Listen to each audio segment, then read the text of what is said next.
¿Alguna vez te has preguntado cómo sería tu vida si no pudieras ver o si no pudieras escuchar? Si no pudieras movilizarte libremente por la calle porque no hay acceso para una silla de ruedas. Hola, mi nombre es María Inés Elgueta. Soy psicóloga especialista en discapacidad y me encantaría que me ayudaras a llevar luz a esas personas que también merecen brillar. Juntos aprenderemos y entenderemos un poco más sobre aquellos que solo piden que se les trate con normalidad. Únete a cambiar la mirada hacia la discapacidad, porque somos nosotros, la sociedad, los que generamos o eliminamos barreras. La diferencia la haces tú. ¿Me acompañas?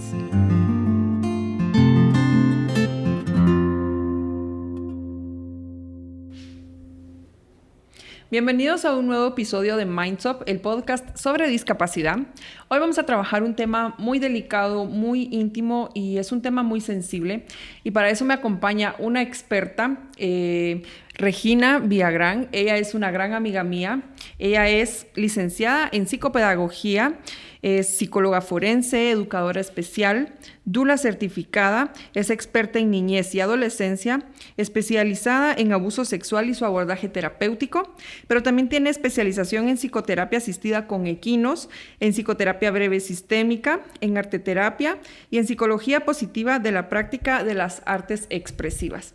Así que muchísimas gracias, Regis. Como les decía, ella es una gran amiga y es muy buena en el tema y por eso pues está acompañándonos hoy aquí, así que bienvenida. Gracias, María Inés, y gracias por la invitación.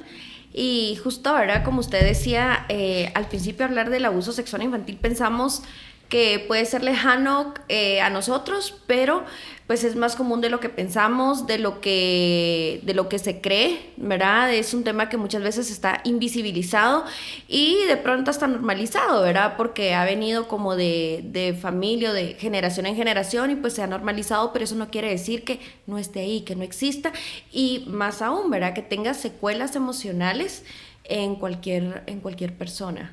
Ok. Uh-huh. Regis, empecemos tal vez hablando un poquito sobre el marco legal que protege a la niñez y a la adolescencia. Claro.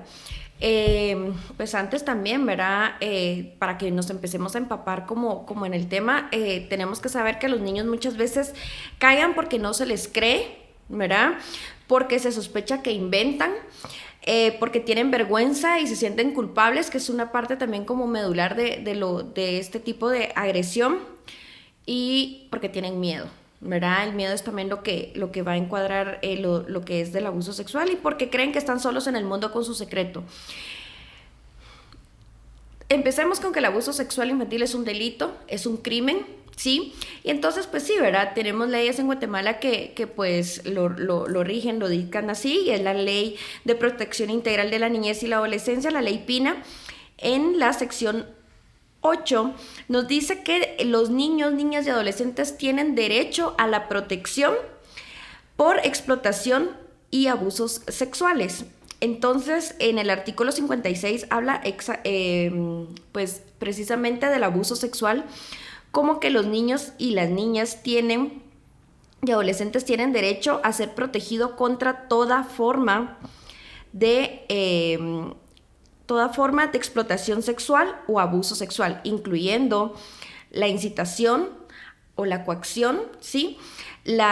Su utilización para la prostitución, la promiscuidad sexual y la trata, ¿verdad? Entonces, pues sí, tenemos una ley en Guatemala, un marco legal que los ampara, ¿verdad? Y esta misma ley abarca tanto para niños con y sin discapacidad, ¿verdad? Por supuesto, desde los 0 hasta los 18 años menos un día, ¿verdad? Los 17 años, sí. Ok. Regis, para entender un poquito más y entrar en contexto, ¿qué podemos decir que es el abuso o el maltrato hacia los niños? Claro, pues la ley PINA pues ya nos da ciertas luces, ¿verdad? Que no podemos hacer con los niños, niñas o adolescentes lo que el adulto piense correcto, porque muchas veces el adulto puede pensar que es correcto cosas que vivió en su infancia, pero pues ya hay una ley que nos rige y que nos norma, ¿verdad? Cómo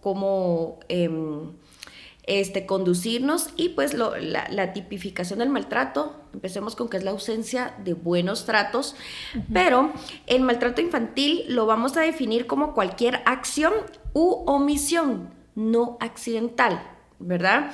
Que vaya pues con la intención de hacer daño, que provoque daño ya sea físico, psicológico y emocional a un niño, niña o adolescente por parte de sus padres o cuidadores primarios, porque recordémonos que pueden estar con sus padres o con familia equiparable o con familia ampliada, ¿verdad? Ya sea un tío, ya sea un abuelo, ¿verdad? Por ausencia de padres o por cualquier razón, ¿verdad? Y pues sí, son violencias que se ejercen y que causan un daño, ¿verdad? Ok.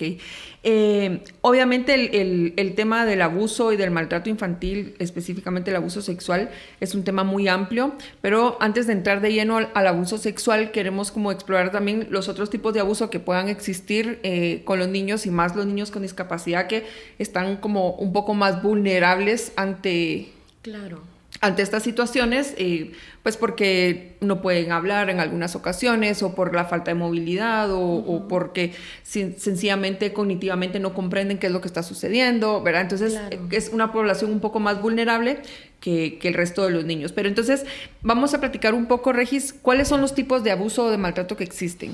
Bueno, empecemos con el abuso sexual, que pues lo vamos a definir más adelante, que es el punto medular de esto. Abuso emocional, pues puede ser dentro de la explotación también, bueno, abuso emocional, que es también un abandono emocional, el no darle el afecto y no cubrir las necesidades prioritarias del niño, niña o adolescente.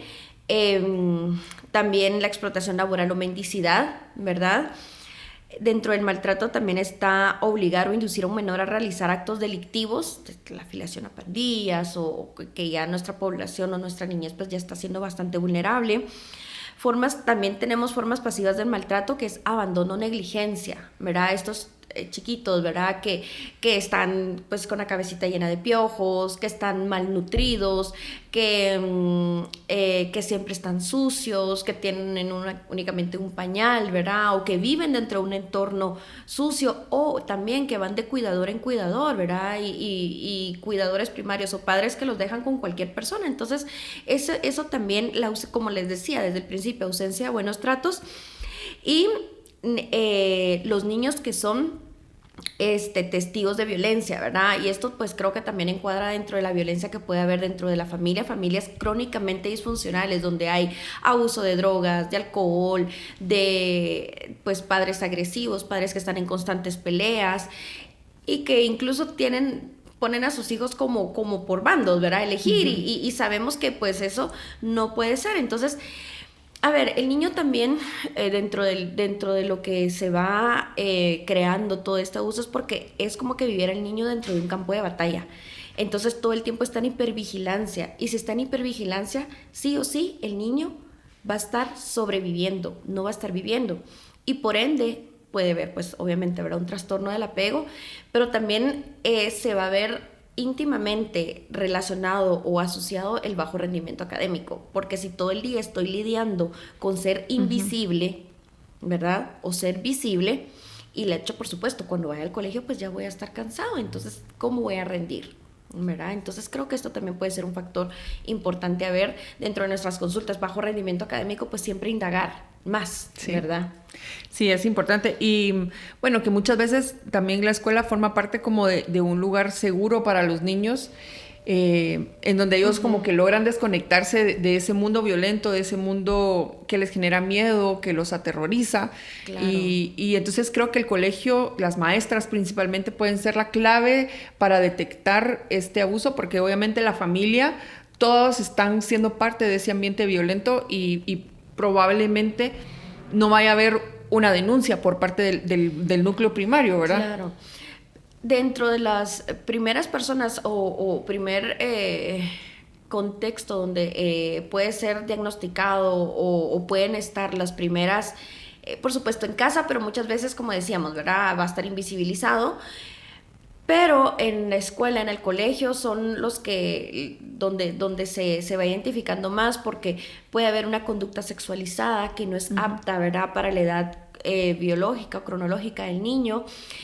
Y por supuesto la reactividad, ¿verdad? Yo creo que en las primeras edades, a partir de párvulos, prepa, primero, segundo, los niños se van como sin filtro, ¿verdad? En el sentido de que una vez me tocó un casito donde una maestra me decía, mire, es que estábamos viendo lo de la familia y justo el niño dijo lo que el papá le ponía a hacer, ¿verdad? Que era sexo oral. Ya los niños lo hablan y lo dicen con sus palabras, con sus como ellos lo van comprendiendo. Exacto.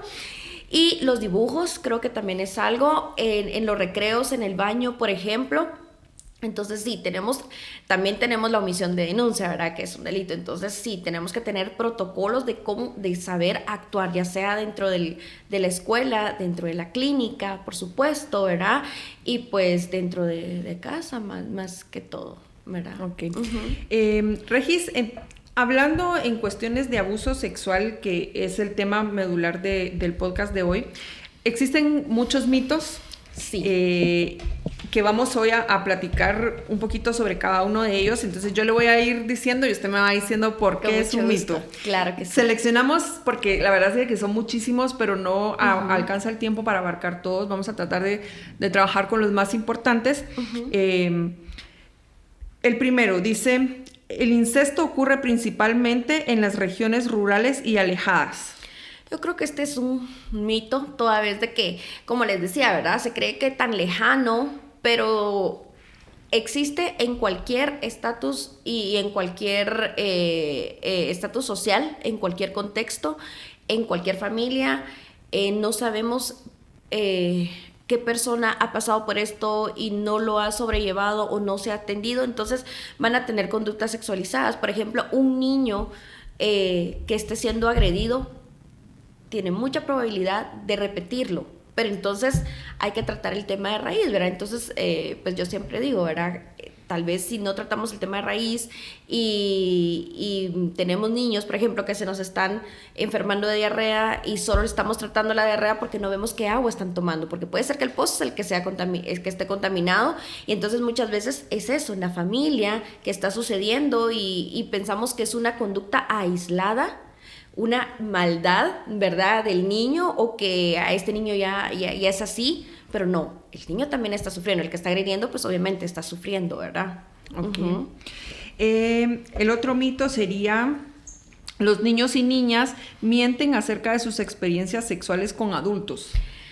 Pues es un mito completamente falso, toda vez que ningún niño puede mentir sobre algo que no esté viviendo, ¿verdad? Todos los que estemos cercanos a niños, que sean maestras, seamos psicólogas o cualquier profesión que tengamos cercanas con niños, que trabajemos con niños, sabemos que el niño primero no tiene la capacidad, por la etapa del desarrollo en la que se encuentra, de venir y crear algo que no ha vivido, ¿verdad? Uh-huh. Muchas veces dice, fíjese que tengo un sueño recurrente, una pesadilla, que alguien entra a mi cuarto. Yo creo que aquí el punto medular es siempre créale al niño. El niño nunca va a mentir. Aunque esté, por ejemplo, manipulado, porque a veces no es que está manipulado, o un discurso impuesto, pero ya con un profesional que tenga las herramientas necesarias, pues entonces ya vamos indagando, ¿verdad? Pero el niño no puede sostener una mentira porque no tiene la capacidad o un pensamiento abstracto como para hacerlo, ¿verdad? Entonces, creo que cualquiera en casa, ¿verdad? O que estén viendo esto, por ahí un niño de 5 años le dice una mentira, pero y pum, cachan, ¿verdad? O quién se la comió y tal vez toda la boquita llena, ¿verdad? Entonces, el niño no miente.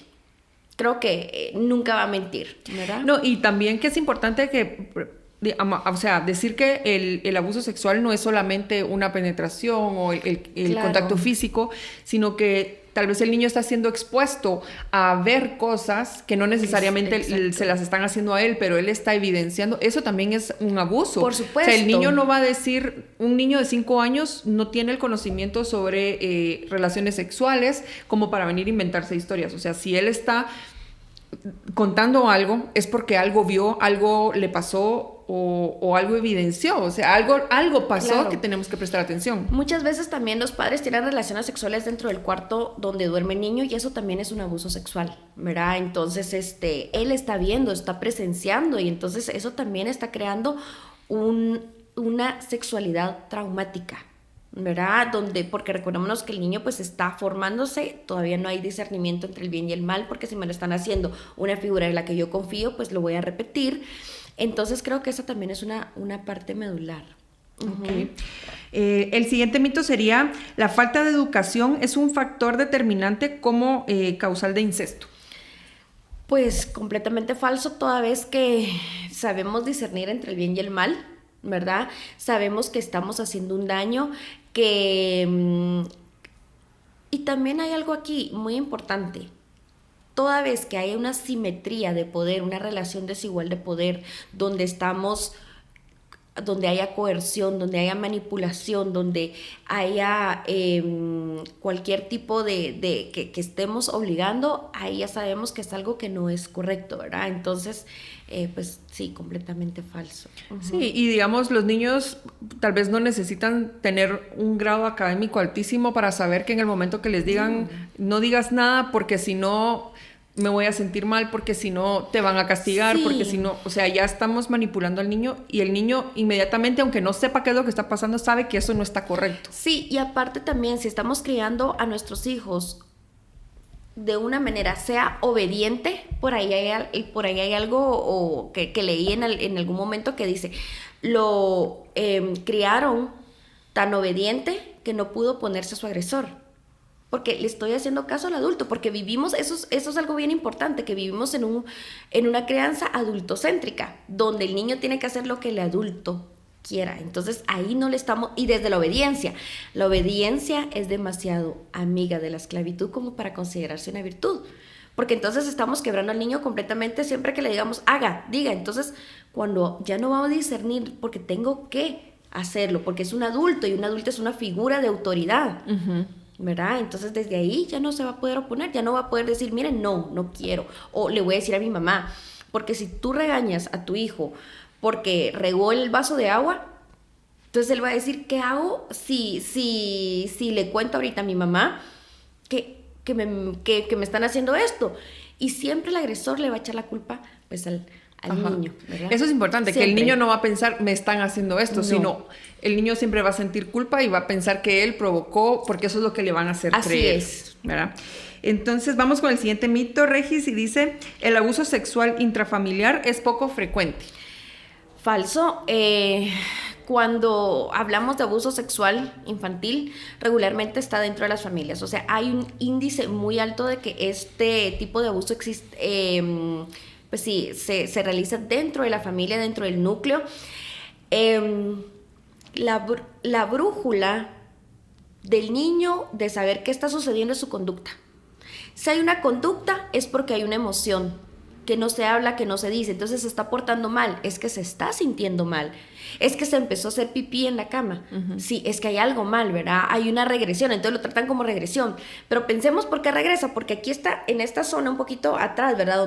Donde no había controlado esfínteres, por ejemplo, en su pañalito tenía confianza y se hacía, en cambio en ese hito, el desarrollo de pasar del pañal a hacer en su momento madurativo, que ojalá pues lo respetáramos también, pues es completamente nuevo, y si ahí comienza el abuso, entonces él va a regresar por lo menos a algo que tenía seguro, ¿verdad? Donde él se sienta seguro. Así es. Emocionalmente. Sí.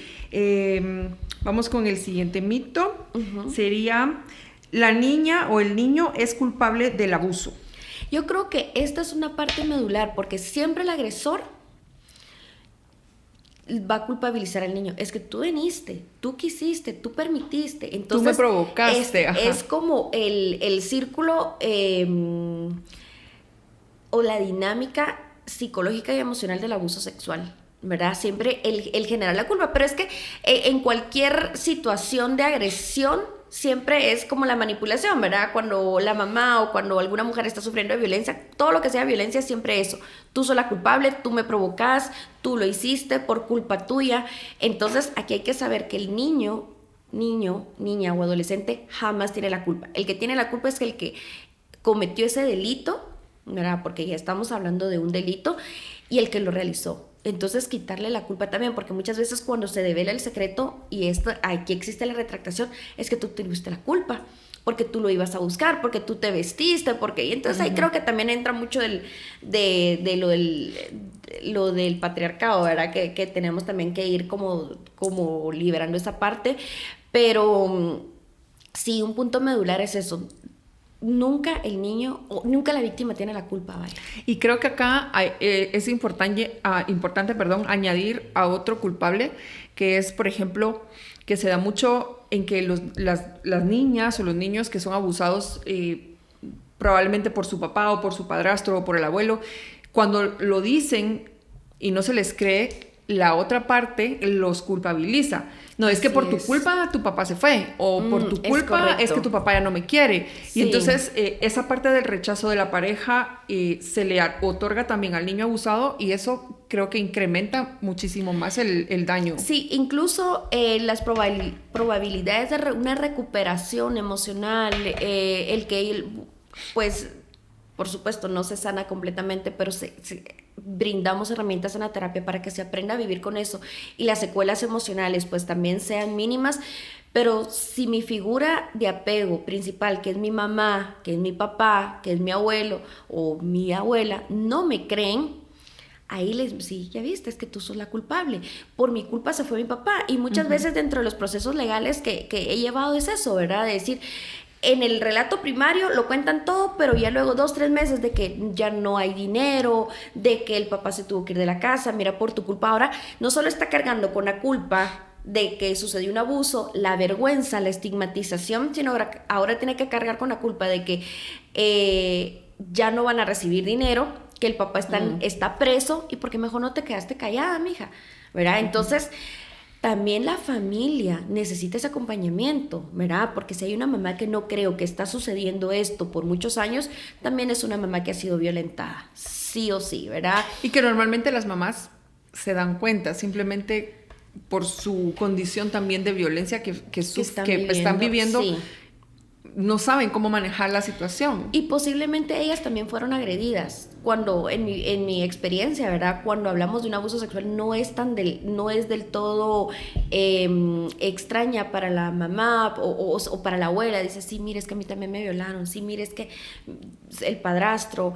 Esto se da cuando también son familias pues crónicamente disfuncionales, ¿verdad? Entonces pues regularmente pues los adultos se repiten patrones cuando no se ha sanado una infancia herida, una infancia abandónica, una infancia llena de abusos, ¿verdad? Entonces pues se repite el mismo patrón porque es lo que se conoce. Y pues yo sé, más adelante vamos a hablar como de los agresores, pero buscan familias disfuncionales. O sea, las víctimas principales son los niños, niñas o adolescentes que están en vulnerabilidad, ¿verdad? Familias disfuncionales, familias donde la mamá pues tiene que salir a trabajar todo el día, los deja con una vecina, que le dan una visita, por ejemplo, y que el niño pasa en la calle todo el día, a merced de... Entonces el niño tiene una carencia emocional, tiene una desnutrición emocional, va a refugiarse donde él piensa que le van a estar dando afecto, porque lo que quiere es afecto. Y muchas veces pues también viene de la mano pues estos tipos de abusos, ¿verdad? Y también que pasa tanto en mujercitas como en varones, o sea, creo que por ahí viene ese es otro mito, ¿verdad? Sí. El siguiente mito sería, algunos tipos de abuso sexual no causan daño. Todos producen una sexualización traumática. Y entonces la estructura cognitiva del cerebro cambia cuando existe un abuso sexual. Sí o sí, o sea, nunca va a ser... No, pero muchas veces tenemos pacientes o mamás que dicen, mire, fíjese que eso pasó hace 5 años, pero no le pasó nada, mire, está re bien. O sea, un niño retraído, un niño que ya se está cortando, un niño que está ejerciendo violencia, un niño bueno, cuando son niños creo que todavía tenemos como esa parte de ver más sus conductas, pero cuando es adolescente, pues está completamente encerrado, porque ya de niños nunca los dejamos que nos dijeran, porque si lloraba es así como, ay, cállese, porque está manipulando. O sea, y si mi papá y mi mamá no es mi figura de apego, mi fuente segura, donde yo puedo venir y que me regulen, que me abracen, sea lo que sea, o me condicionan el cariño solo si soy bueno o si me porto bien, ¿verdad? Es que el portarse bien también, ¿qué significa? Yo siempre les digo a los papás, deme el significado de qué es portarse bien. Porque el niño dice, me tengo que portar bien, pero creo que no tiene claro qué es portarse bien.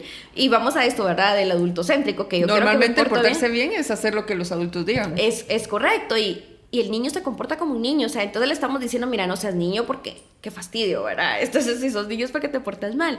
Entonces, no confundirlos, ¿verdad? Y que puedan discernir entre el bien, el mal, y por supuesto, siempre tener, pues la educación sexual es básica y saber que nadie puede tocar mi cuerpo, ¿verdad? Y eso creo que lo vamos diciendo desde el pedirle permiso a nuestros hijos, mira, te puedo peinar o te puedo hacer un masaje, pero también si yo vengo y le pego, el mensaje que el niño nunca va a dejar de querer a sus papás, se deja de querer a él mismo, ¿verdad? Entonces nunca existe la nalgada a tiempo, sino que estamos diciéndole al niño, cualquiera puede violentarte. No, y que encima lo acompañamos, ¿verdad? La nalgada va acompañada de, es que porque te quiero te pego. Claro. Porque quiero lo mejor para ti. O sea, le estamos enseñando que el que me pegue es la persona que me quiere. Ajá. Exacto, así es, María Inés. Ok, vamos con el otro mito. Las víctimas son usualmente adolescentes. No, regularmente pues el abuso sexual comienza desde edades tempranas, ¿verdad? El agresor tiene todo el tiempo del mundo para preparar a la víctima. Eso es algo bastante, el punto medular. Prepara el contexto, prepara el entorno, desde mantener una relación violenta con la mamá, desde desligarla completamente de la crianza, yo me quedo en casa con los niños, vos andate a trabajar, desde quitarle como el rol protagónico también a la mamá, ¿verdad? Es el índice muy bajo de que sean también agresoras las mujeres, es más alto en hombres, ¿verdad? Pero pasa tanto en niñas como en niños y adolescentes, o sea, aquí no hay como, solo le pasa a niñas, solo le pasa a niños, no, ¿verdad? Entonces pues creo que esa es una parte también que tenemos que ir desmitificando y teniendo más cuidado con nuestros niños, a quién se los dejamos, ¿verdad? Porque puede ser también una niñera que esté abusando, que esté tocando, por ejemplo, que esté poniéndolos a ver pornografía, entonces cualquiera puede ser un agresor, ¿verdad? Ok, y tener un poco de cuidado, porque normalmente cuidamos a las niñas porque o sea, es como, ya está como normalizado que le puede pasar a las niñas y, claro. Y pensamos que a los niños no. Entonces, como él es varoncito, como él es hombrecito, a él no importa. Claro. Y realmente el abuso existe en niños. Y lo que pasa que el hombre no lo habla, no lo dice por esta parte de la masculinidad frágil, ¿verdad? Que entonces, pues, y que también es sumamente doloroso, pero dentro de mi experiencia profesional, pues, es también como muy, muy paralelo los índices de abuso sexual tanto en hombres como en mujeres, y tener como en cuenta eso, ¿verdad? Que a los varones igual, ¿verdad?